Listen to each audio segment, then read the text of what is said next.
व्यासाय भवनाशाय श्रीशाय गुणराशये हृद्याय शुद्धविद्याय मध्वाय च नमो नमः। नारायणाय परिपूर्णगुणार्णवाय विश्वोदय स्थितिलयो नियतिप्रदाय ज्ञानप्रदाय विबुधासुरसौख्यदुःखसत्कारणाय वितताय नमो नमस्ते। श्रीगुरुभ्यो नमः। हरिः ओम्। ಹಿಂದಿನ ಪಾಠದಲ್ಲಿ ನಾವು ಕಂಡಂತೆ ಅರ್ಜುನ 1 ವರ್ಷಗಳ ಕಾಲ ಬ್ರಹ್ಮಚಾರಿಯಾಗಿ ತೀರ್ಥಯಾತ್ರೆಯನ್ನ ಮಾಡುವಂತಹ ಪ್ರಸಂಗ ಬಂತು.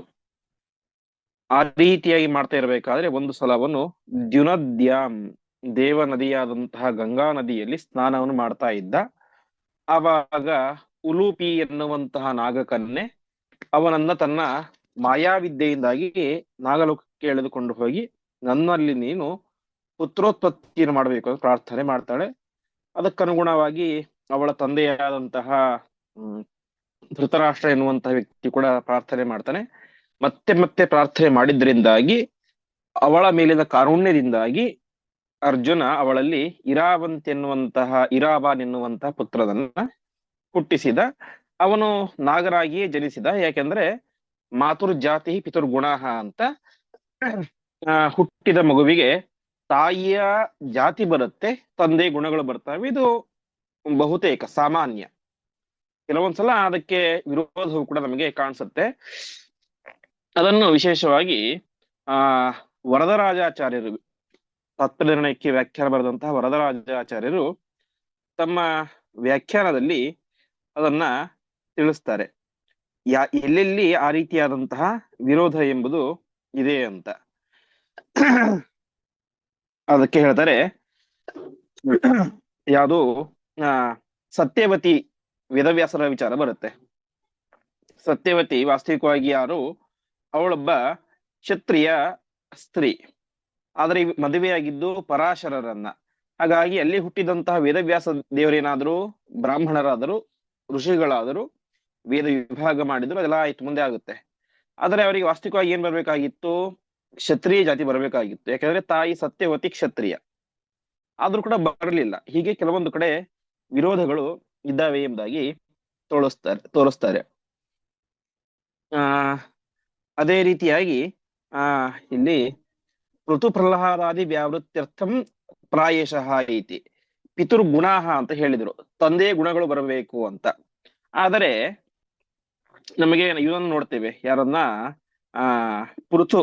ಪೃಥುವಿನ ಮಗ ಯಾರು? ಒಂದ್ ನಿಮಿಷ. ವೇನನ ಮಗ ಪೃಥು ಅಂತ, ಪೃಥು ಚಕ್ರವರ್ತಿ ಅಂತ ನಾವು ಭಾಗವತನ ಕಥೆಯನ್ನ ಕೇಳ್ತೇವೆ. ವೇನ ಮಹಾದುಷ್ಟ ಇಲ್ಲಿ ತನಕ ಅಂದ್ರೆ ಎಲ್ಲರೂ ಕೂಡ ವಿನಾಯ ಸ್ವಾಹ ವಿನಾಯದನ್ನ ಮಮ ಅಂತ ನನಗೇ ಪೂಜೆಯನ್ನು ಮಾಡಿ ಪರಮಾತ್ಮನ ಪೂಜೆಯನ್ನು ಮಾಡಬೇಡಿ ಅಂತ ಅನೇಕ ಋಷಿಮುನಿಗಳನ್ನ ಕೊಂದಂತಹ ಮಹಾಪಾಪಿ. ಕೊನೆಗೆ ಎಲ್ಲ ಋಷಿಮುನಿಗಳು ಕೂಡ ಸೇರಿಕೊಂಡು ತಮ್ಮ ಹುಂಕಾರದಿಂದಾಗಿ ವೇದನ ಸಂಹಾರವನ್ನು ಮಾಡ್ತಾರೆ. ಮುಂದೆ ರಾಜ್ಯದಲ್ಲಿ ಅರಾಜಕತೆ ಉಂಟಾಯಿತು ಅಂತ ವೇದನ ದೇಹವನ್ನೇ ಮಥನ ಮಾಡಿ ಅದರಿಂದಾಗಿ ಪೃಥು ಅನ್ನುವಂತ ಬರ್ತಾನೆ. ಆಗತ್ತೆ. ಈ ಪೃಥ್ವಿಯನಾಗಿದ್ದ ಪರಮಸಾತ್ವಿಕನಾಗಿದ್ದ. ಪರಮಸಾತ್ವಿಕ ಅಂದ್ರೆ ಅತ್ಯಂತ ಪರಮಸಾತ್ವಿಕ, ಅಷ್ಟೇ ದೊಡ್ಡ ಜ್ಞಾನಿ, ಒಳ್ಳೆಯ ರಾಜ. ಇಲ್ಲಿ ವಾಸ್ತವಿಕವಾಗಿ ಪಿತೃಗುಣಾಹ, ತಂದೆಯ ಗುಣ ಬರ್ಬೇಕಾಗಿತ್ತು ಅವನಲ್ಲಿ, ಆದ್ರೆ ಬರ್ಲಿಲ್ಲ. ಅದೇ ರೀತಿಯಾಗಿ ಹಿರಣ್ಯಕಶಿಪು ಇದ್ದ. ಹಿರಣ್ಯಕಶಿಪು ಎಷ್ಟು ದುಷ್ಟ ಅಂತ ನಮಗೆಲ್ಲ ಗೊತ್ತೇ ಇದೆ. ಆದರೆ ಅವನ ಮಗನಾದಂತಹ ಪ್ರಹ್ಲಾದ ರಾಜರು ಪರಮಸಾತ್ವಿಕರು. ಹೀಗೆ ಇದು ಯಸ್ಮಾತ್ ಸತಾಂ ಪ್ರಾಯಶಃ ತೇನ ನಾಗಾಹ, ಇದು ಕೆಲವು ಪ್ರಾಯಶಃ ಆ ರೀತಿಯಾಗಿ ಆಗುತ್ತೆ. ಕೆಲವೊಂದು ಸಂದರ್ಭಗಳಲ್ಲಿ ಈ ಒಂದು ವಿಚಾರಕ್ಕೆ ವಿರುದ್ಧವಾಗಿಯೂ ಕೂಡ ನಡೆಯುತ್ತೆ ಎಂಬುದಾಗಿ ತೋರಿಸ್ತಾ ಇದ್ದಾರೆ. ಹೀಗೆ ಅನೇಕ ಕಡೆ ಈ ಒಂದು ವಿಚಾರ ಎಂಬುದು ಬರುತ್ತೆ. ಹಾಗೆ ಪ್ರಹ್ಲಾದ ಮಹಾ ಸಾತ್ವಿಕ, ಆದರೆ ಅವನ ಮಗನಾದಂತಹ ವಿರೋಚನ ದುಷ್ಟ. ಹೀಗೆ ಅನೇಕ ಸಂದರ್ಭಗಳಲ್ಲಿ ಈ ರೀತಿಯಾದಂತಹ ಸ್ವಭಾವ ಮತ್ತು ಜಾತಿ ವ್ಯತ್ಯಾಸ ಆಗಿದ್ದು ಕಂಡು ಬರುತ್ತೆ. ಆದ್ರೆ ಸಾಮಾನ್ಯವಾಗಿ ಒಂದು ನಿಯಮ ಏನಂತಂದ್ರೆ ತಾಯಿಯ ಜಾತಿ ಬರುತ್ತೆ, ತಂದೆ ಗುಣಗಳು ಬರ್ತಾವೆ ಅಂತ ಆಚಾರ್ಯರು ಕೊಟ್ಟಂತಹ ಒಂದು ನಿರ್ಣಯ. ಹೀಗೆ ಇಷ್ಟು ವಿಚಾರ ಎಂಬುದು ಆಗಿತ್ತು. ಇಂದು 159ನೇ ಶ್ಲೋಕದಿಂದಾಗಿ ಪ್ರಾರಂಭ. ತಥೋ ಯಯೌ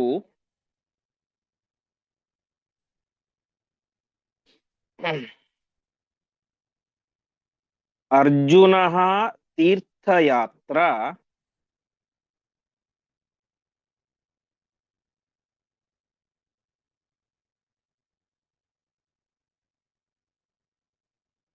ಕ್ರಮೇಣ ಪಾಂಡ್ಯಾನ್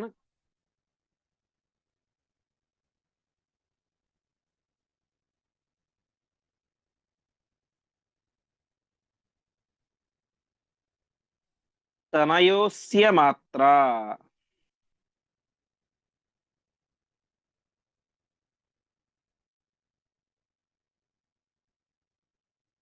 ಸಹ ತ್ಯಕ್ತೋ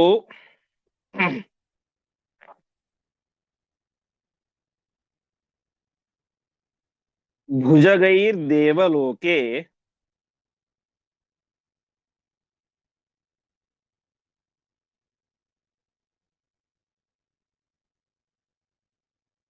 ಸಂಪೂಜಿತೋ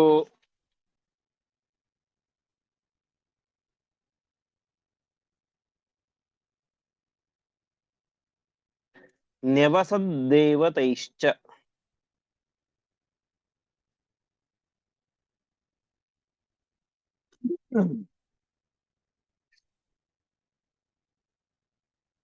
ಪದಚ್ಛೇದ. ತತಃ ಯಯೌ ಅರ್ಜುನಃ ತೀರ್ಥಯಾತ್ರಾ ಕ್ರಮೇಣ ಪಾಂಡ್ಯಾನ್ ತನಯಃ ಅಸ್ಯ ಮಾತ್ರ ಸಹ ತ್ಯಕ್ತಃ ಭುಜಗೈಃ ದೇವಲೋಕೆ ಸಂಪೂಜಿತಃ ನ್ಯವಸತ್ ದೈವತೈಃ ಚ.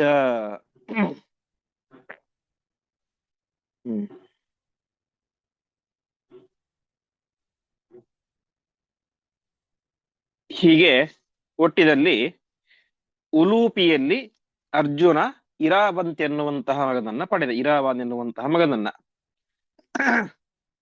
ಅವಳು ಮತ್ತು ಅವಳ ತಂದೆ ಕೇಳಿದ್ದೇನು?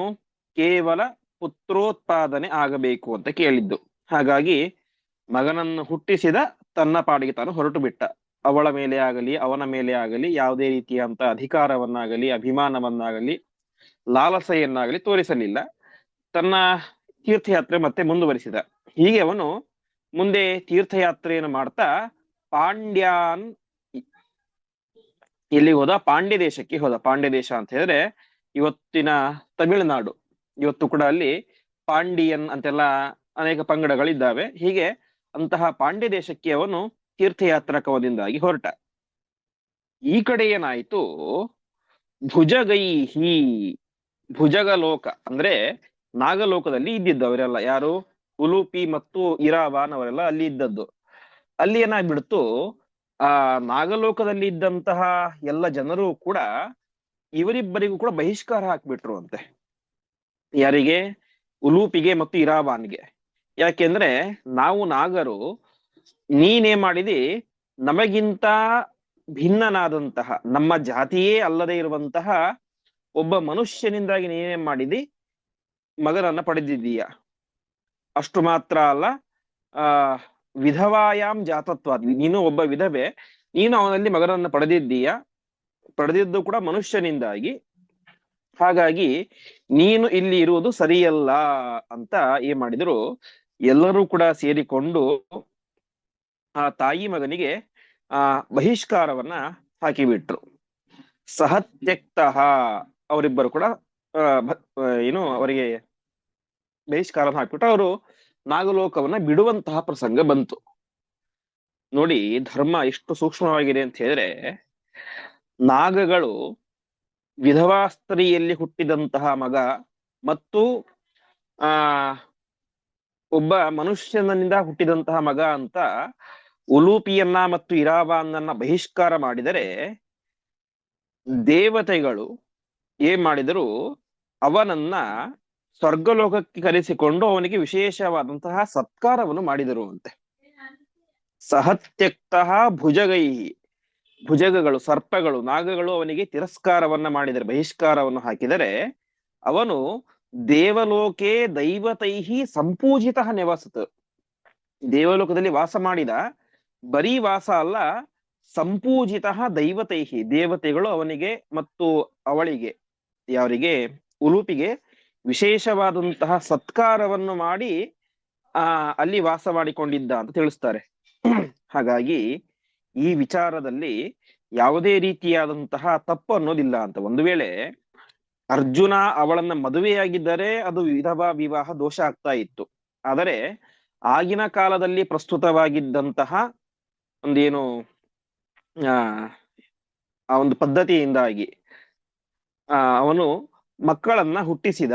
ಹಾಗಾಗಿ ಏನಾಗಿಲ್ಲ, ನಿಯೋಗ ಪದ್ಧತಿಯ ಮೂಲಕ ಮಕ್ಕಳನ್ನ ನೀಡಿದ, ಅಷ್ಟು ಮಾತ್ರ ಮಾಡಿದ್ದು. ಹಾಗಾಗಿ ಅರ್ಜುನನಿಗೆ ಯಾವುದೇ ರೀತಿಯಾದಂತಹ ದೋಷ ಇಲ್ಲ, ಅವಳಿಗೂ ದೋಷ ಇಲ್ಲ, ಅವಳಲ್ಲಿ ಹುಟ್ಟಿದಂತಹ ಮಗನಿಗೂ ದೋಷ ಇಲ್ಲ ಅನ್ನೋದಕ್ಕೆ ದೊಡ್ಡ ಸಾಕ್ಷಿ ಅಂತ ಹೇಳಿದ್ರೆ ಆಚಾರ್ಯರ ಈ ವಾಕ್ಯ, ದೇವಲೋಕೆ ಸಂಪೂಜಿತ ನೆವಸತ್ ದೈವತೈಶ್ಚ.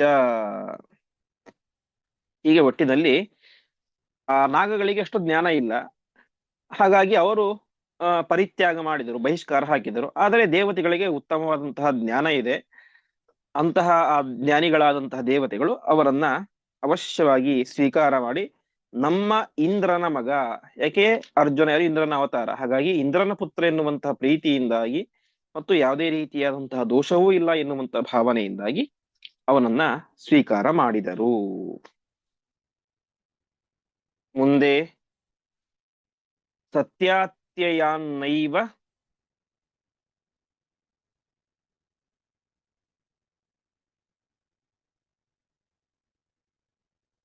ದೋಷೋರ್ಜುನಸ್ಯ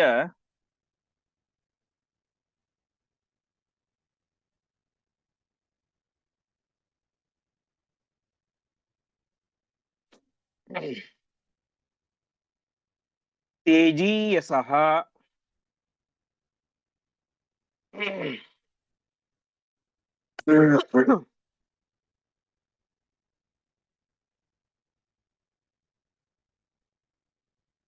ಚಿಂತನೀಯಃ ಕಥಂಚಿತ್.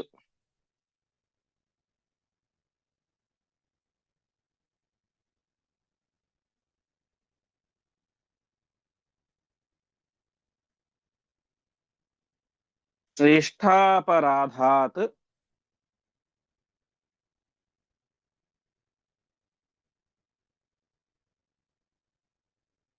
ನಾಣ್ಯದೋಷಸ್ಯ ಲೇಪಃ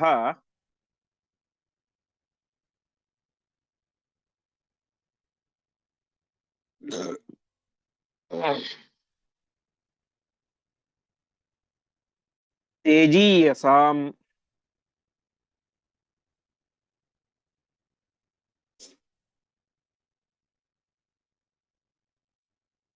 ನಿರ್ಣಯೋಯಂ ಹಿ ಶಾಸ್ತ್ರೇ.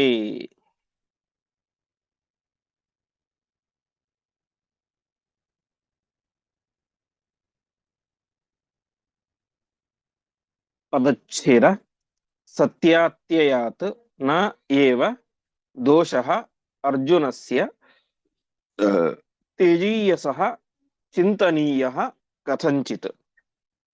ಶ್ರೇಷ್ಠಾಪರಾಧಾತ್ ನ ಅನ್ಯದೋಷಸ್ಯ ಲೇಪಃ ತೇಜೀಯಸಾಂ ನಿರ್ಣಯಃ ಅಯಂ ಹಿ ಶಾಸ್ತ್ರೇ.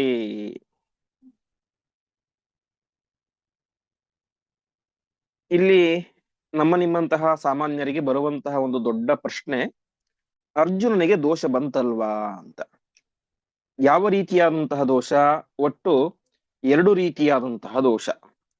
ಒಂದು, ಪ್ರತಿಜ್ಞೆಯನ್ನ ಭಂಗ ಮಾಡಿದಂತಹ ದೋಷ, ತಾನು ಮಾಡಿದಂತಹ ಪ್ರತಿಜ್ಞೆ, ಸತ್ಯ ಅತ್ಯಯ. ಸತ್ಯ ಅಂದ್ರೆ ಪ್ರತಿಜ್ಞೆ, ಅದನ್ನ ಅತ್ಯಯ ಅಂದ್ರೆ ಮೀರಿದ್ದು, ಇದರಿಂದ ಒಂದು ದೋಷ. ಇನ್ನೊಂದು ವಿಧವ ಅವಳಲ್ಲಿ ಇದನ್ನ ಸಂಗ ಮಾಡಿದ್ದಂತಹ ದೋಷ. ಅದಕ್ಕೆ ಹೇಳ್ತಾರೆ ಇಲ್ಲಿ ಎರಡನೆಯದ್ದು ದೋಷವೇ ಅಲ್ಲ, ಯಾಕಂದ್ರೆ ಅದು ಮದುವೆ ಅಲ್ಲ, ಅದು ನಿಯೋಗ ಪದ್ಧತಿ. ಆ ನಿಯೋಗ ಪದ್ಧತಿಯ ಮೂಲಕ ಆ ಯುಗದಲ್ಲಿ ಯುಗದ ಧರ್ಮಾನುಸಾರವಾಗಿ ಮಕ್ಕಳನ್ನು ಪಡೆಯಲಿಕ್ಕೆ ಅವಕಾಶ ಇತ್ತು ಧರ್ಮಶಾಸ್ತ್ರಗಳಲ್ಲಿ, ಹಾಗಾಗಿ ಅದು ದೋಷ ಅಲ್ಲ. ಇನ್ನು ಎರಡನೆಯದ್ದು ಮೊದಲನೇದು ದೋಷ ಅಂತ ಕರ್ಸ್ಕೊಳ್ಳುತ್ತೆ. ಯಾವುದು? ಸತ್ಯ ಅತ್ಯಯ. ಅತ್ಯಯ ಅಂದ್ರೆ ಮೀರುವುದು. ಪ್ರತಿಜ್ಞೆಯನ್ನ ಮೀರಿದ ಅರ್ಜುನ ಪ್ರತಿಜ್ಞೆಯನ್ನ ಮಾಡಿದ್ದ. ಏನು ಪ್ರತಿಜ್ಞೆ ಅಂತ? ನಾನು ಬ್ರಹ್ಮಚಾರಿಯಾಗಿ ಈ ಒಂದು ತೀರ್ಥಯಾತ್ರೆಯನ್ನ 1 ವರ್ಷಗಳ ಕಾಲ ಮಾಡ್ತೇನೆ ಅಂತ ಮಾಡಿದ್ದ. ಅದು ದೋಷ ಆಗುತ್ತಲ್ವಾ ಅಂತ ಪ್ರಶ್ನೆ ಮಾಡ್ಕೊಳ್ತಾರೆ ಆಚಾರ್ಯರು. ಅದಕ್ಕೆ ಹೇಳ್ತಾರೆ, ಸತ್ಯಾತ್ಯಯಾತ್ ನೈವ ಅರ್ಜುನಸ್ಯ ದೋಷಃ. ಅರ್ಜುನನಿಗೆ ಈ ಪ್ರತಿಜ್ಞೆಯನ್ನ ಮೀರಿದ್ದರಿಂದಾಗಿ ಯಾವ ರೀತಿಯಾದಂತಹ ದೋಷವೂ ಕೂಡ ಇಲ್ಲ ಎಂಬುದಾಗಿ ಆಚಾರ್ಯರು ನಿರ್ಣಯವನ್ನ ಕೊಡ್ತಾ ಇದ್ದಾರೆ. ಅದ್ಯಾಕ್ ದೋಷ ಇಲ್ಲ? ಅದ್ಯಾಕ್ ದೋಷ ಇಲ್ಲ ಅಂತ ಆಚಾರ್ಯರು ಹೇಳ್ತಾ ಇದ್ದಾರೆ. ಅರ್ಜುನನ ಯೋಗ್ಯತೆ ಎಂತಹದ್ದು, ಅರ್ಜುನ ಎಂಥವನು ಅಂತ. ಅರ್ಜುನ ತೇಜಿಯಾನ್, ದೊಡ್ಡ ತೇಜಸ್ವಿ ಅಂತ. ತೇಜಸ್ವಿ ಅಂದ್ರೆ ಭಾರಿ ಕಾಂತಿ ಇತ್ತು ಅಂತ ಅಷ್ಟು ಮಾತ್ರ ಅರ್ಥ ಅಲ್ಲ. ಆಂತರಿಕವಾದಂತಹ ಅರ್ಥವನ್ನ ವ್ಯಾಖ್ಯಾನಕಾರರು ನಮಗೆ ತಿಳಿಸಿಕೊಡ್ತಾರೆ. ತೇಜೀಯಾನ್ ಅಂತ ಹೇಳಿದ್ರೆ ಅಪರೋಕ್ಷ ಜ್ಞಾನಿ ಅಂತ. ತೇಜೀಯ ಅಂತ ಹೇಳಿದ್ರೆ ಅಪರೋಕ್ಷ ಜ್ಞಾನಿ. ಅದಕ್ಕೆ ವ್ಯಾಖ್ಯಾನಕಾರರು ಹೇಳುವಂತೆ ಆ ತೇಜೀಯ ಅಂದ್ ಯಾರು ಅಂತ ಹೇಳಿದ್ರೆ ಅಲ್ಪಸ್ಯ ಅಪರಾಧಸ್ಯ ಮಹತಾ ತೇಜಸ ದಹನಕ್ಷಮಃ ಹಿ ತೇಜೀಯಾನ್ ಭವತಿ ಅಂತ. ಯಾರು ತೇಜಸ್ವಿ ಅಂತ ಕರ್ಸ್ಕೊಳ್ತಾನೆ ಅಂತ ಹೇಳಿದ್ರೆ ತಾನು ಮಾಡಿದಂತಹ ಸಣ್ಣ ಅಪರಾಧವನ್ನ, ಅಂದ್ರೆ ಅಪರೋಕ್ಷ ಜ್ಞಾನಿ ಹೇಳ್ತಾ ಇರೋದು ಇದು. ಅಪರೋಕ್ಷ ಜ್ಞಾನಿಗಳು ತಾವು ಮಾಡಿದಂತಹ ಸಣ್ಣ ಅಪರಾಧವನ್ನ ತಮ್ಮ ಅದ್ಭುತವಾದಂತಹ ತೇಜಸ್ಸಿನಿಂದಾಗಿ ಸುಟ್ಟು ಹಾಕುವಂತ ಸಾಮರ್ಥ್ಯವನ್ನ ಹೊಂದಿರ್ತಾರೋ ಅವರು ತೇಜೀಯ ಅಂತ ಕರ್ಸ್ಕೊಳ್ತಾ ಇರ್ತಾರೆ. ಒಬ್ಬ ದೊಡ್ಡ ಅಪರೋಕ್ಷ ಜ್ಞಾನಿಗಳು ಇರ್ತಾರೆ, ಏನೋ ಸಣ್ಣ ತಪ್ಪು ಮಾಡ್ತಾರೆ, ಆದರೆ ಅವರ ಯೋಗ್ಯತೆ ತಪಸ್ಸಿನಿಂದಾಗಿ ಆ ಅಪರಾಧವನ್ನ ಪರಿಮಾರ್ಜನೆ ಮಾಡ್ಕೊಂಡ್ಬಿಡ್ತಾರೆ. ಹಾಗಾಗಿ ಅದು ದೋಷ ಅಂತ ಕರ್ಸ್ಕೊಳ್ಳೋದಿಲ್ಲ. ಅದೇ ರೀತಿಯಾಗಿ ಯದಾ ಯಸ್ಯ ಅತ್ಯಯಃ ನ ದೋಷಾಯ ಕಿಂತು ಮಹತೋ ಫಲಾಯ ಭವತಿ ಜಾನನ್ ಹಿ ತೇಜೀಯಾನ್ ಭವತಿ ಅಂತ. ಒಬ್ಬ ವ್ಯಕ್ತಿ ಒಂದು ನಿಯಮವನ್ನು ಹಾಕೊಂಡಿರ್ತಾನೆ, ಆ ನಿಯಮವನ್ನು ಮೀರಿದಾಗ ಅದು ನನಗೆ ದೋಷ ಆಗೋದಿಲ್ಲ, ಮತ್ತೇನಾಗುತ್ತೆ ಅದರಿಂದಾಗಿ ನನಗೊಂದು ಲಾಭ ಇರುತ್ತೆ ಅಂತ ಯಾರು ಭಾವಿಸಿ ಆ ಒಂದು ನಿಯಮವನ್ನು ಮೀರ್ತಾನೋ ಅವನು ತೇಜಸ್ವಿ ಅಂತ ಕರ್ಸ್ಕೊಳ್ತಾನೆ ಅಂತ. ಹೀಗೆ ಅನೇಕ ರೀತಿಯಾದಂತಹ ಒಂದು ವಿಚಾರವನ್ನು ಹೇಳ್ತಾರೆ. ಅಲ್ಪಮಪಿ ಅಪರಾಧಂನ ಸ್ವಾನಂದಾಯ ಕಿಂತು ಪರೇಶಾಂ ಉಪಕಾರಾಯ ಕುರ್ವನ್ ಉತ್ತೀರ್ಣ ಅಪರಾಧೋ ಹಿ ತೇಜೀಯಾನ್ ಅಂತ. ಅಂದ್ರೆ ಸಣ್ಣ ಅಪರಾಧ ಮಾಡುವಂತ ಪ್ರಸಂಗ ಬರುತ್ತೆ, ಸಣ್ಣ ತಪ್ಪು ಮಾಡುವಂತಹ ಪ್ರಸಂಗ. ಆದರೆ ಆ ತಪ್ಪು ತನ್ನ ಆನಂದಕ್ಕೋಸ್ಕರ, ತನ್ನ ಲಾಭಕ್ಕೋಸ್ಕರ ಅಲ್ಲ, ಮತ್ಯಾವುದಕ್ಕೋಸ್ಕರ? ಪರೇಶಾಂ ಉಪಕಾರಾಯ, ಇನ್ನೊಬ್ಬರಿಗೆ ಉಪಕಾರ ಮಾಡ್ಲಿಕ್ಕೋಸ್ಕರ ಸಣ್ಣ ತಪ್ಪನ್ನ ಮಾಡ್ತಾನೆ, ಅವನೇನಂತ ಕರ್ಸ್ಕೊಳ್ತಾನೆ? ತೇಜೀಯ ಅಂತ ಕರ್ಸ್ಕೊಳ್ತಾನೆ ಅಂತ. ಒಟ್ಟಿನಲ್ಲಿ ಉದಾತ್ತವಾದಂತಹ ಧ್ಯೇಯ ಉದ್ದೇಶಗಳನ್ನು ಹೊಂದಿಕೊಂಡು ಸಣ್ಣ ತಪ್ಪನ್ನು ಮಾಡುವಂತಹ ಅಪರೋಕ್ಷ ಜ್ಞಾನಿಗಳಿಗೆ ತೇಜೀಯಾನ್ ಅಂತ ಕರೀತಾರೆ. ಇಲ್ಲಿ ಅರ್ಜುನ ಈ ಸಾಲಿಗೆ ಸೇರುವಂತಹ ಒಬ್ಬ ಅಪರೋಕ್ಷ ಜ್ಞಾನಿ, ಮಹಾಜ್ಞಾನಿ.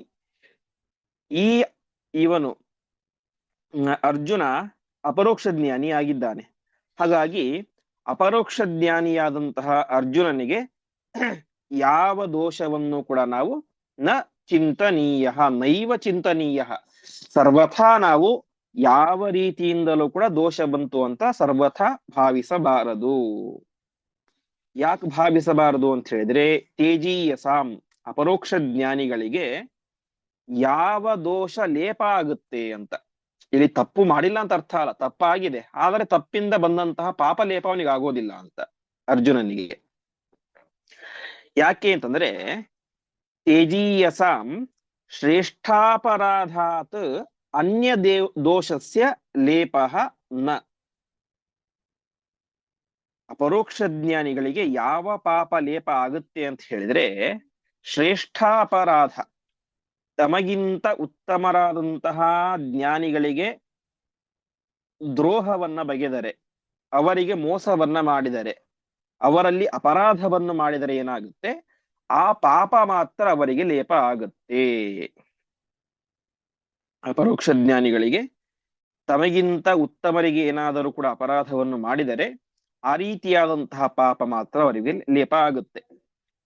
ಇಲ್ಲಿ ಯಾರು ಆ ಈ ಉಲೂಪಿಯಾಗಲಿ ಅಥವಾ ಧೃತರಾಷ್ಟ್ರ ಅವಳ ತಂದೆಯಾಗಲಿ ಅರ್ಜುನನಿಗಿಂತ ಉತ್ತಮರಲ್ಲ. ಹಾಗಾಗಿ ಅದು ಅವಳ ಸಂಘ ಮಾಡಿದ್ದರಿಂದಾಗಿ ಅರ್ಜುನನಿಗೆ ದೋಷ ಅನ್ನೋದಿಲ್ಲ. ಇನ್ನು ಇನ್ನು ಅವನಿಗಿಂತ ಉತ್ತಮರು ಅಂದ್ರೆ ಯಾರು? ಭೀಮ ಮತ್ತು ಯುಧಿಷ್ಠಿರ. ಅವರಿಗೆ ಮುಂದೆ ಮಾತು ಕೊಟ್ಟು ಬಂದಿದ್ದ, ನಾನು ಬ್ರಹ್ಮಚಾರಿಯಾಗಿ ತೀರ್ಥಯಾತ್ರೆ ಮಾಡ್ತೇನೆ ಅಂತ. ಆದರೆ ಅಲ್ಲಿ ಏನಾಯ್ತು, ಯುಧಿಷ್ಠಿರ ಲೋಕದ ದೃಷ್ಟಿಯಲ್ಲಿ ಮಾತ್ರ ಅರ್ಜುನನಿಗಿಂತ ಹಿರಿಯ, ಅಣ್ಣ ಅಂತ. ಆದರೆ ಸ್ವರೂಪತಃ ನೋಡಿದರೆ ಅರ್ಜುನನೇ ದೊಡ್ಡವನು, ಇಂದ್ರ. ಇನ್ನು ವಾಯುದೇವರ ಭೀಮಸೇನ ದೇವರು ಇದ್ದಾರಲ್ಲ ಅಂತ ಹೇಳಿದ್ರೆ, ಅವರು ಮುಂದೆ ಶ್ಲೋಕದಲ್ಲಿ ಹೇಳುವಂತೆ ಅತಿ ಸ್ನೇಹಾತ್ ಅಗ್ರಜಾಭ್ಯಾಂ ತದಸ್ಯ ಕ್ಷಾಂತಂ. ಮುಂದೆ ಅಣ್ಣಂದಿರಾದಂತಹ ಈ ಯಾರು ಭೀಮ ಮತ್ತು ಯುಧಿಷ್ಠಿರರು ಅವನ ಅಪರಾಧವನ್ನ ಕ್ಷಮಿಸ್ತಾರೆ ಅಂತ ಬರುತ್ತೆ. ಹಾಗಾಗಿ ಉಲೂಪಿ ಮತ್ತು ಧೃತರಾಷ್ಟ್ರ ಅರ್ಜುನನಿಗಿಂತ ಹಿರಿಯರಲ್ಲ. ಹಾಗಾಗಿ ಅದು ಸ್ವೋತ್ತಮ ಅಪರಾಧ ಅಲ್ಲ, ಹೊರತು ಅವರಿಗೆ ಮಾಡಿದಂತಹ ಅನುಗ್ರಹವೇ ಆಗಿದೆ. ಇನ್ನು ಯುಧಿಷ್ಠಿರ ಸ್ವರೂಪತಃ ಅರ್ಜುನನಿಗಿಂತ ದೊಡ್ಡವನಲ್ಲ ಮತ್ತು ಲೋಕದ ದೃಷ್ಟಿಯಲ್ಲಿ ಅಣ್ಣ, ಅವನು ಕೂಡ ಕ್ಷಮಿಸಿ ಬಿಟ್ಟ ಆಗಿಬಿಟ್ಟಿದೆ. ಇನ್ನು ಭೀಮಸೇನ ದೇವರು ಸ್ವರೂಪತಃ ದೊಡ್ಡವರು, ಅವರು ಕೂಡ ಕ್ಷಮಿಸಿದ್ದಾರೆ. ಹಾಗಾಗಿ ಇಲ್ಲಿ ಸ್ವೋತ್ತಮ ಅಪರಾಧವನ್ನು ಕೂಡ ಯಾರು ಮಾಡಿಲ್ಲ? ಅರ್ಜುನ ಮಾಡಿಲ್ಲ. ಹಾಗಾಗಿ ಅಪರೋಕ್ಷ ಜ್ಞಾನಿಗಳಿಗೆ ಸ್ವೋತ್ತಮರಲ್ಲಿ ಮಾಡಿದಂತಹ ಪಾಪ ಮಾತ್ರ ಲೇಪ ಆಗುತ್ತೆ, ಇದು ಸ್ವೋತ್ತಮ ಅಪರಾಧ ಅಲ್ಲ. ಹಾಗಾಗಿ ಅರ್ಜುನನಿಗೆ ಏನಾಗ್ಲಿಲ್ಲ, ಈ ಪಾಪದ ಲೇಪ ಆಗೋದಿಲ್ಲ. ಅದಕ್ಕೆ ಕೊನೆಗೆ ಆಚಾರ್ಯರು ಹೇಳ್ತಾರೆ, ಇದು ಕೇವಲ ನನ್ನ ಮಾತಲ್ಲ, ನಿರ್ಣಯೋಯಂ ಹಿ ಶಾಸ್ತ್ರೇ, ಇದು ಸಕಲ ಶ್ರುತಿ ಸ್ಮೃತಿಗಳ ಸಕಲ ಶಾಸ್ತ್ರ ಗ್ರಂಥಗಳ ನಿರ್ಣಯ, ಅದನ್ನು ನಾನು ನಿಮ್ಮ ಮುಂದೆ ಹೇಳ್ತಾ ಇದ್ದೇನೆ ಎಂಬುದಾಗಿ ತಿಳಿಸ್ತಾ ಇದ್ದಾರೆ. ನಮಗೆ ಅನೇಕ ಪ್ರಸಂಗಗಳಲ್ಲಿ ನೋಡ್ತೇವೆ. ಚಂದ್ರ ಇದ್ದಾನೆ, ಚಂದ್ರನಿಗೆ ಚಂದ್ರವನೇನ್ ಮಾಡಿದ, ತನಗಿಂತ ಉತ್ತಮವಾದಂತಹ ಸ್ತ್ರೀಯ ಸಂಘವನ್ನ ಮಾಡಿದ. ಅದೇ ರೀತಿಯಾಗಿ ಸುಗ್ರೀವ ಇದ್ದಾನೆ, ಸುಗ್ರೀವ ಸೂರ್ಯನ ಅವತಾರ. ಸುಗ್ರೀವ ಏನ್ ಮಾಡಿದ, ತನಗಿಂತ ಹಿರಿಯನಾದಂತಹ ವಾಲಿಯನ್ನ ಏನ್ ಮಾಡಿದ, ಕೊಲ್ಲಿಸಿದ ರಾಮನ ಮೂಲಕ. ಅದೇ ರೀತಿಯಾಗಿ ಅವನು ಸತ್ತ ಮೇಲೆ ಅವನ ಹೆಂಡತಿಯನ್ನ ತಾನು ಸ್ವೀಕಾರ ಮಾಡಿದ. ಹೀಗೆ ಎರಡು ರೀತಿಯಾದಂತಹ ಅಪರಾಧವನ್ನ ಮಾಡಿದ. ಒಂದು, ತನಗಿಂತ ಸ್ವರೂಪದಲ್ಲಿ ಉತ್ತಮನಾದಂತಹ ಇಂದ್ರ ಯಾರನ್ನ ವಾಲಿಯನ್ನ ಕೊಲ್ಲಿಸಿದ. ಅದೇ ರೀತಿಯಾಗಿ ಅವಳ ಹೆಂಡತಿಯಾದಂತಹ ಶಚಿಯನ್ನ ಭೋಗ ಮಾಡಿದ. ಇದರಿಂದ ಏನಾಗುತ್ತೆ, ಆಚಾರ್ಯರು ಇದರ ಬಗ್ಗೆ ನಮಗೆ ಅನುವ್ಯಾಖ್ಯಾನದಲ್ಲಿ ಒಂದು ಸ್ಪಷ್ಟವಾದಂತಹ ಮಾತನ್ನ ಹೇಳ್ತಾರೆ. ಚಂದ್ರ ಸುಗ್ರೀವಯೋಶ್ಚೈವ ಸ್ವೋಚ್ಚ ದಾರ ಪರಿಗ್ರಹಾತ್ ಪ್ರಾಪ್ತಹಾನಿರಭೂನ್ನೈವ ಕೃಪ್ತಹಾನಿ ಕಥಂಚನ ಅಂತ ಆಚಾರ್ಯರು ಅನುವ್ಯಾಖ್ಯಾನದಲ್ಲಿ ಹೇಳುವಂತಹ ಒಂದು ಮಾತು. ನಮಗೆ ಸಹಜವಾಗಿ ಇತಿಹಾಸವನ್ನ ಭಾಗವತಾದಿಗಳನ್ನ ನೋಡಿದಾಗ ಇಬ್ಬರು ವ್ಯಕ್ತಿಗಳು ಕಣ್ಣು ಮುಂದೆ ಬರ್ತಾರೆ, ಈ ರೀತಿಯಾದಂತಹ ಅಪರಾಧವನ್ನು ಮಾಡಿದಂಥವ್ರು, ತಮಗಿಂತ ಉತ್ತಮ ಸ್ತ್ರೀಯ ಸಂಘವನ್ನ ಮಾಡಿದಂಥವರು. ಯಾರು? ಚಂದ್ರ ಮತ್ತು ಸುಗ್ರೀವ. ಚಂದ್ರ ಏನ್ ಮಾಡಿದ, ಗುರುಪತ್ನಿಯನ್ನ ಗ್ರಹಣ ಮಾಡಿದ, ತಾರೆಯನ್ನ ಇದು ಮಾಡಿದ. ಹೀಗೆ ಚಂದ್ರ ಮಾಡಿದ ಮತ್ತು ಸುಗ್ರೀವ ಮಾಡಿದ. ಇದರಿಂದ ಏನಾಯ್ತು, ಅವರಿಗೆ ಪ್ರಾಪ್ತಹಾನಿ ಅಭೂತ್. ಪ್ರಾಪ್ತಹಾನಿ, ತೃಪ್ತಹಾನಿ ಕಥಂಚನ ನೈವ ಅಂತ. ಅಂದ್ರೆ ಪ್ರಾಪ್ತಹಾನಿ ಅಭೂತ್, ಕೃಪ್ತಹಾನಿ ಅಂದ್ರೆ ಅವರಿಗೆ ಹಿಂದೆ ಹೇಳಿದಂತೆ ಅಪರೋಕ್ಷ ಜ್ಞಾನಿಗಳಾದವರಿಗೆ ಮೋಕ್ಷ ನಿಶ್ಚಯ. ಇಲ್ಲಿ ಚಂದ್ರ ಮತ್ತು ಸುಗ್ರೀವರಿಗೆ ಏನಾಯ್ತು, ಪ್ರಾಪ್ತಹಾನಿ ಆಯಿತು ಅಂತ. ಪ್ರಾಪ್ತಹಾನಿ ಅಂತಂದ್ರೆ ಯೋಗ್ಯತೆಯನ್ನ ಮೀರಿ ಸಂಪಾದನೆ ಮಾಡಿದಂತಹ ಪುಣ್ಯ ಎಂಬುದು ನಾಶ ಆಯಿತು ಅಂತ. ಅವರಿಗೆ ಯೋಗ್ಯತೆಯನ್ನ ಮೀರಿ ಸಂಪಾದನೆ ಮಾಡಿದಂತಹ ಪುಣ್ಯ ಎಂಬುದು ನಾಶ ಆಯಿತು. ಅಷ್ಟು ಆಯ್ತು ಮಾತ್ರ. ಆದರೆ ಕೃಪ್ತಹಾನಿ ಕಥಂಚನ ಅಂತ. ಕೃಪ್ತ ಅಂದ್ರೆ ಫಿಕ್ಸ್ ಅಂತ. ಕೃಪ್ತ ಅಂದ್ರೆ ಫಿಕ್ಸ್, ಅವರಿಗೆ ಮೋಕ್ಷ ನಿಶ್ಚಯ ಆಗಿಬಿಟ್ಟಿದೆ. ಅವರು ಏನು ಅಪರಾಧಗಳನ್ನ ಮಾಡಿದರೂ ಕೂಡ ಅವರಿಗೆ ಮೋಕ್ಷ ತಪ್ಪಲಿಕ್ಕೆ ಸಾಧ್ಯ ಇಲ್ಲ. ಆದರೆ ಏನಾಗುತ್ತೆ, ಅವರು ತಮ್ಮ ಯೋಗ್ಯತೆಯನ್ನು ಮೀರಿ ಸಂಪಾದನೆ ಮಾಡಿದಂತಹ ಆ ಏನು ಪುಣ್ಯ ಎಂಬುದು ಮಾತ್ರ ಇದರಿಂದ ನಾಶ ಆಗುತ್ತೆ ಎಂಬುದಾಗಿ ಆಚಾರ್ಯರು ಕೊಟ್ಟಂತಹ ಒಂದು ಮಾತು ಅನುವ್ಯಾಖ್ಯಾನದಲ್ಲಿ. ಪ್ರಾಪ್ತ ಹಾನಿ ಅಭೂತ್ ನೈವ ಕೃಪ್ತ ಹಾನಿ ಕಥಂಚನ. ಯೋಗ್ಯತೆಯನ್ನ ಮೀರಿ ಸಂಪಾದನೆ ಮಾಡಿದಂತಹ ಪುಣ್ಯ ಮಾತ್ರ ಅದರಿಂದ ನಾಶ ಆಗುತ್ತೆ ಹೊರತು ಏನಾಗೋದಿಲ್ಲ, ಅವರಿಗೆ ಮೋಕ್ಷ ಎಂಬುದು ತಪ್ಪೋದಿಲ್ಲ, ಮೋಕ್ಷ ಆಗೇ ಆಗುತ್ತೆ ಅಂತ. ಅದೇ ರೀತಿಯಾಗಿ ಪ್ರಕೃತ ಸಂದರ್ಭದಲ್ಲೂ ಕೂಡ ಅದೇ ರೀತಿಯಾಗಿ ತಿಳಿಬೇಕು ನಾವು. ಇಲ್ಲಿ ಒಂದು ಅವಳು ಫಸ್ಟ್ ಆಫ್ ಆಲ್ ಸೋತ್ತ ಮಳೆ ಅಲ್ಲ. ಯಾರು ಒಂದು ವೇಳೆ ಆ ಉಲೂಪಿ ಅರ್ಜುನನಿಗಿಂತ ಶ್ರೇಷ್ಠ ಸ್ತ್ರೀ ಆಗಿದ್ದರೆ ಅವಳ ಸಂಘವನ್ನು ಮಾಡಿದಾಗ ಏನೋ ಒಂದಿಷ್ಟು ಪಾಪ ಬರುತ್ತೆ ಅಂತ ನಾವು ಅನ್ಕೊಳ್ಬಹುದು. ಆದರೆ ಅವಳೇನಾಗಿಲ್ಲ, ಅರ್ಜುನನಿಗಿಂತ ಉತ್ತಮ ಸ್ತ್ರೀ ಆಗೇ ಇಲ್ಲ ಉಲೂಪಿ. ಹಾಗಾಗಿ ಏನಾಗುತ್ತೆ, ಅವನಿಗೆ ಯಾವುದೇ ರೀತಿಯಾದಂತಹ ಪಾಪದ ಲೇಪ ಎಂಬುದು ಇಲ್ಲ. ಯಾಕೆಂದ್ರೆ ಅವನು ಸಾಕ್ಷಾತ್ತಾಗಿ ಅಪರೋಕ್ಷ ಜ್ಞಾನಿಯಾಗಿದ್ದಾನೆ. ಹೀಗೆ ಅಪರೋಕ್ಷ ಜ್ಞಾನಿಯಾದಂತಹ ಅವನಿಗೆ ಯಾವುದೇ ರೀತಿಯಾದಂತಹ ದೋಷದ ಲೇಪ ಎಂಬುದು ಇಲ್ಲ ಎಂಬುದಾಗಿ ತಿಳಿಸ್ತಾ ಇದ್ದಾರೆ. ಹೀಗೆ ಸುಗ್ರೀವ ಅವನಿಗೆ ಕೆಲವೊಂದಿಷ್ಟು ಪಾಪಗಳು ಅಂಟಿತು ಎಂಬುದಾಗಿ ಹೇಳ್ತಾ ಇದ್ದಾರೆ. ಏನಾಯ್ತು, ಜ್ಯೇಷ್ಠ ಭ್ರಾತೃಮರಣಂ ತದ್ಭಾರ್ಯ ಭೋಗಶ್ಚ ಅಂತ. ಅವನೇನ್ ಮಾಡಿದ, ತನಗಿಂತ ಹಿರಿಯನಾದಂತಹ ಅಣ್ಣನನ್ನ ಕೊಂದ. ಅದಾದ ಮೇಲೆ ಅವನ ಹೆಂಡತಿಯನ್ನ ಸ್ವೀಕಾರ ಮಾಡಿದ. ಇದರಿಂದ ಏನಾಯ್ತು, ಆ ಸುಗ್ರೀವ ಈ ಮಹಾಭಾರತ ಸಂದರ್ಭದಲ್ಲಿ ಕರ್ಣನಾಗಿ ಹುಟ್ಟಿದ್ದಾನೆ. ಕರ್ಣನಾಗಿ ಹುಟ್ಟಿದಾಗ ಏನಾಯಿತು, ಅವನಲ್ಲಿ ಅಸುರಾವೇಶ ಆಯಿತು. ಅದರಿಂದಾಗಿ ಪರಮಾತ್ಮನ ವಿರೋಧವನ್ನೇ ಮಾಡಿದ. ಸುಗ್ರೀವನಾಗಿದ್ದಾಗ ರಾಮದೇವರ ಸೇವೆಯನ್ನು ವಿಶೇಷವಾಗಿ ಮಾಡಿದ. ಆದರೆ ಇಲ್ಲಿ ಏನ್ ಮಾಡಿದ, ಪರಮಾತ್ಮನಿಗೆ ವಿರೋಧವನ್ನು ಮಾಡಿದ. ಬರೀ ಪರಮಾತ್ಮನ ವಿರೋಧನ ಅಷ್ಟು ಮಾತ್ರ ಅಲ್ಲ, ಮತ್ತೇನು, ಪಾಂಡವರ ವಿರೋಧವನ್ನು ಮಾಡಿದ. ಒಂದು ಪರಮಾತ್ಮನ ಸಾಕ್ಷಾತ್ತಾಗಿ ವಿರೋಧ, ಇನ್ನೊಂದು ಭಗವದ್ಭಕ್ತರ ವಿರೋಧ. ಈ ರೀತಿಯಾಗಿ ಆಯಿತು. ಚಂದ್ರನು ಕೂಡ ಇದೇ ರೀತಿ ಆಯಿತು ಎಂಬುದಾಗಿ ತಿಳಿಸ್ತಾ ಇದ್ದಾರೆ. ಚಂದ್ರ ತಾನೇ ಮಾಡಿದ, ತನಗೆ ಬಂದಂತಹ ಅಧಿಕ ಪುಣ್ಯವನ್ನ ಇದರಿಂದಾಗಿ ನಾಶ ಮಾಡಿಕೊಂಡ ಅಂತ, ತಾರೆಯ ಸಂಘವನ್ನು ಮಾಡಿ. ಅದರಿಂದ ಏನಾಯ್ತು, ಅವನಿಗೆ ಲಕ್ಷ್ಮಣನಾಗಿ ಹುಟ್ಟಿದಾಗ ವಿಶೇಷವಾದಂತಹ ಪರಮಾತ್ಮನ ಸೇವೆಯನ್ನು ಮಾಡಿದ. ಆ ಪುಣ್ಯವನ್ನ ಬಲರಾಮನಾಗಿ ಹುಟ್ಟಿದಾಗ ಕಳೆದುಕೊಂಡ ಅಂತ. ಯಾಕೆ ಬಲಭದ್ರನಾಗಿ ಹುಟ್ಟಿದಾಗ ಅವನೇ ಮಾಡಿದ, ಪರಮಾತ್ಮನಿಗೆ ಅಣ್ಣನಾಗಿ ಹುಟ್ಟಬೇಕಾಯಿತು. ಹಾಗಾಗಿ ಪರಮಾತ್ಮನಿಗೆ ಕೆಲವೊಂದ್ಸಲ ಆರ್ಡರ್ ಮಾಡುವಂತ ಪ್ರಸಂಗ ಬಂತು.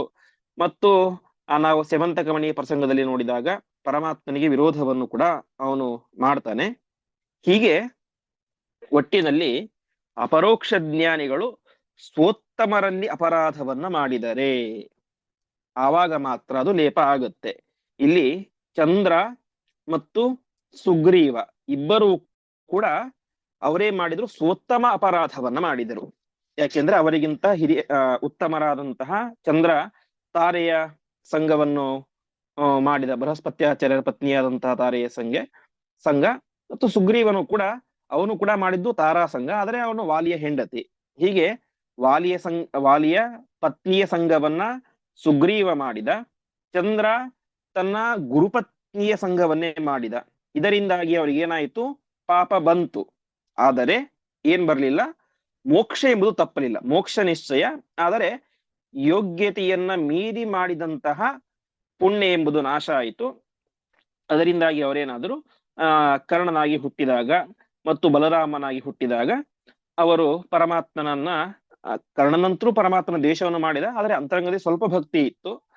ಬಲಭದ್ರ ಏನು ಪೂರ್ತಿ ವಿರೋಧವನ್ನು ಮಾಡಲಿಲ್ಲ, ಆದರೆ ಕೆಲವೊಂದು ಸಂದರ್ಭಗಳಲ್ಲಿ ಪರಮಾತ್ಮನ ವಿರೋಧವನ್ನು ಮಾಡಿದ. ಮತ್ತು ಪರಮಾತ್ಮನಿಗೆ ಅಣ್ಣನಾಗಿ ಹುಟ್ಟಿದ ಕಾರಣಕ್ಕೋಸ್ಕರ ಕೆಲವೊಂದು ಸಂದರ್ಭದಲ್ಲಿ ಅವನು ಪರಮಾತ್ಮನಿಗೆ ಆರ್ಡರ್ ಮಾಡುವಂತ ಇತ್ಯಾದಿ ಪ್ರಸಂಗಗಳು ಬಂತು. ಅದರಿಂದಾಗಿ ಅವನಲ್ಲಿ ಇದ್ದಂತಹ ಹೆಚ್ಚಿನ ಪುಣ್ಯ ಎಂಬುದು ನಾಶ ಆಯಿತು ಅಂತ. ಆದ್ರೆ ಇಲ್ಲಿ ಆ ರೀತಿಯಾದ ಯಾವುದೇ ಪ್ರಸಂಗವೂ ಕೂಡ ಇಲ್ಲ. ಹಾಗಾಗಿ ಒಟ್ಟಿನಲ್ಲಿ ಆಚಾರ್ಯರು ಈ ಶ್ಲೋಕವನ್ನ ಒಂದು ನಮಗೆ ದೊಡ್ಡ ಮಾರ್ಗದರ್ಶಕ ಶ್ಲೋಕವನ್ನಾಗಿ, ನಿರ್ಣಯ ಶ್ಲೋಕವನ್ನಾಗಿ, ಅರ್ಜುನನ ವ್ಯಕ್ತಿತ್ವದ ಒಂದು ಪರಿಚಯದ ರೂಪವಾಗಿ ನಮಗೆ ತಿಳಿಸ್ತಾ ಇದ್ದಾರೆ. ಒಟ್ಟಿನಲ್ಲಿ ಈ ಒಂದು ಪ್ರಸಂಗದಿಂದಾಗಿ ಅರ್ಜುನ ಉಲೂಪಿಯ ಹತ್ತಿರ ಹೋಗಿ ಅವಳಲ್ಲಿ ನಿಯೋಗ ಪದ್ಧತಿಯ ಮೂಲಕ ಮಕ್ಕಳನ್ನು ಕೊಟ್ಟಿದ್ದರಿಂದಾಗಿ ಅರ್ಜುನನಿಗೆ ಯಾವುದೇ ರೀತಿಯಾದಂತಹ ದೋಷ ಎಂಬುದು ಇಲ್ಲ. ಯಾಕೆ? ಶ್ರೇಷ್ಠಾಪರಾಧಾನ್ಯಸ್ಯ ದೋಷಸ್ಯ ಲೇಪಃ ತೇಜೀಯಸಾಂ ನಿರ್ಣಯೋಯಂ ಹಿ ಶಾಸ್ತ್ರೇ ಅಂತ. ಅವನೊಬ್ಬ ಅಪರೋಕ್ಷ ಜ್ಞಾನಿಯಾದಂಥವರು ಸೋತ್ತಮ ಅಪರಾಧವನ್ನು ಮಾಡಿದಾಗ ಮಾತ್ರ ಅದು ಅವರಿಗೆ ಲೇಪ ಆಗುತ್ತೆ, ಇಲ್ಲದೆ ಹೋದ್ರೆ ಅದು ಲೇಪ ಆಗೋದಿಲ್ಲ. ಉಲೂಪಿಯಾಗಲಿ ಧೃತರಾಷ್ಟ್ರ ಆಗಲಿ ಸೋತ್ತಮರು ಅಲ್ಲ, ಹಾಗಾಗಿ ಅದು ಅಪರಾಧವೂ ಅಲ್ಲ. ಇದರಿಂದಾಗಿ ಅರ್ಜುನನಿಗೆ ಯಾವುದೇ ರೀತಿಯಾದಂತಹ ದೋಷದ ಲೇಪ ಎಂಬುದು ಇಲ್ಲ ಎಂಬುದಾಗಿ ಆಚಾರ್ಯರು ಅತ್ಯಂತ ಸ್ಪಷ್ಟವಾಗಿ ನಮಗೆ ತಿಳಿಸ್ತಾ ಇದ್ದಾರೆ. ಹೀಗೆ ಒಟ್ಟಿನಲ್ಲಿ ಉಲೂಪಿಯಲ್ಲಿ ಸಂತಾನವನ್ನು ಪಡೆದುಕೊಂಡು ಮತ್ತೆ ಮುಂದೆ ಅವನು ಪಾಂಡ್ಯ ರಾಜ್ಯಕ್ಕೆ ಬರ್ತಾನೆ ಅಂತ ಇಷ್ಟು ವಿಚಾರ ಆಗಿತ್ತೆ. ಮತ್ತೆ ಆ ಪಾಂಡ್ಯ ರಾಜ್ಯದ ರಾಜನಾದಂತಹ ವೀರಸೇನ ತನ್ನ ಮಗಳನ್ನ ಚಿತ್ರಾಂಗದೆಯನ್ನ ಅರ್ಜುನನಿಗೆ ಕೊಟ್ಟು ಮದುವೆ ಮಾಡ್ತಾನೆ. ಅವಳಲ್ಲಿ ಮತ್ತೆ ಮುಂದೆ ಬಬ್ರುವಾಹನ ಎಂಬಂತ ಪರಾಕ್ರಮಿ ಹುಡ್ತಾನೆ. ಆ ಎಲ್ಲ ಚಿಂತನೆಯನ್ನು ಕೂಡ ನಾವು ಮತ್ತೆ ನಾಳೆ ಪಾಠದಲ್ಲಿ ನೋಡೋಣ ಎಂಬುದಾಗಿ ಹೇಳ್ತಾ ಇಂದಿನ ಪಾಠವನ್ನ ಶ್ರೀಕೃಷ್ಣಾರ್ಪಣಮಸ್ತು.